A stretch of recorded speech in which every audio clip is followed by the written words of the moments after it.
থেকে সুখী হোক, শান্তি পাস। আমি তো চাই না। চাইলে তোমাকে এইভাবে মারতে পারতে না। মানু, মানু রে, আমি যে তোকে কতখানি ভালোবাসি তা তুই জানিস না রে মানু। জানি জানি, খুব ভালো করে জানি। সত্যি তুমি জানো না ভাই, ও তোমাকে কতখানি ভালোবাসে। তুমি আর ভালো মানুষই দেখো না। এই তুমি তো আমাকে মারটা খাওয়ালে। মানু রে, তোর খুব লেগেছে তাই না রে ভাই? খুব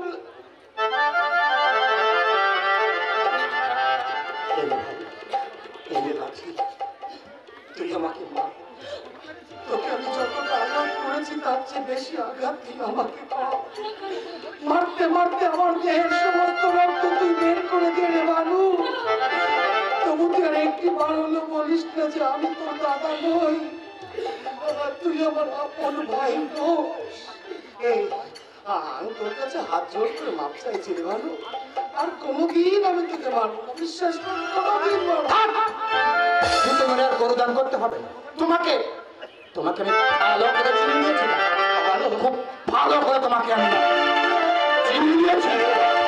ভালো রে, আমার কথা শুনবাই যাস, ভুলে গেছো।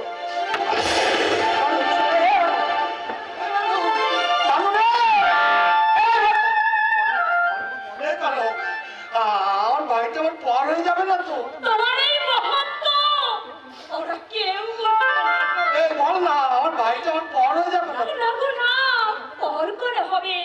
তুমি তো অন্যায় কিছু করনি। তুমি অন্যায় দেখে ছোট ভাইকে শুধু শাসন করেছো। তুমি তো বড় ভাইয়ের কর্তব্যই পালন করেছো। এই সব তো আমার তুই এইভাবে কথাটা না বললে আমি আমার ভাইয়ের গায়ে হাত তুলতাম না। পারে, তোমার বউকে যদি কেউ অপমান করে তা তুমি সইতে পারবে? বউ? এই আমার বউ কোথায়? হ্যাঁ গো বাবা, সেই জন্যই তো দেখাউটের কাছে গিয়েছিল জানো। হ্যাঁ, এটা তুই যে তখন বললে আমার ভাইয়ের সঙ্গে তোর বিয়ে হবে। আরে বাবা, ও তো তোমাকে রাখবার জন্য বলেছিলাম। বলছি সত্যি সত্যি তুই আমার বউ হবি? ভাবতেই তো আমার কেমন লজ্জা লজ্জা করছে। এই আমার কিন্তু ভাবতে ভীষণ ভালো লাগছে। তোমার সঙ্গে আমার বিয়ে হবে, সালাই বাজবে, আশেপাশে গায়ের লোকজন জড়ো হয়ে আমাদের দুজনকে দেখতে আসবে। তারপর তুমি ফোঁটা চন্দন করে বনের আসনে বসবে, আর আমি কোণে সেজে চুপটি করে তোমার পাশে গিয়ে বলবো, এই শোনো আরো আছে। তারপর পুরোহিত ঠাকুর মন্ত্র পড়বে, তারপর সম্প্রদান হবে, আর তারপরে কিন্তু শুভ বৃষ্টি।